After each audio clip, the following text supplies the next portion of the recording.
Hello everyone, চলো আজকে আমরা দেখে নিই প্রবলেমস অন সাইক্লিসিটি। আগের দিন আমরা কনসেপ্ট অফ সাইক্লিসিটি করেছিলাম, তো যারা দেখোনি লাস্ট ক্লাসটা একবার দেখে নাও, তাহলে বুঝতে সুবিধা হবে। ঠিক আছে, আজকে আমাদের এই প্রবলেমটার ইউনিট ডিজিট বার করতে হবে। ঠিক আছে, তো এখানে ফার্স্ট 7 আছে, লাস্ট ডিজিট। তো 7 এর সাইক্লিসিটি হচ্ছে কত? 4।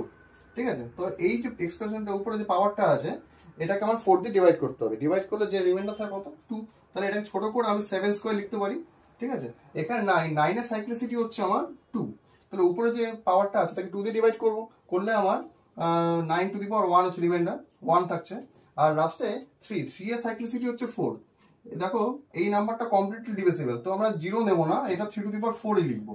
ঠিক আছে, এখন 7 স্কয়ার হচ্ছে আমার 49, 9 to the power 9 R 3 to the পাওয়ার 4 81। দেখো লাস্ট ডিজিট 1, 9 আর 9 মাল্টিপ্লাই করলে যেটা আসবে আমার 81 আসছে। আর লাস্ট ডিজিট দেখো 1, তাহলে আমার এইটার লাস্ট ডিজিট হবে হচ্ছে 1।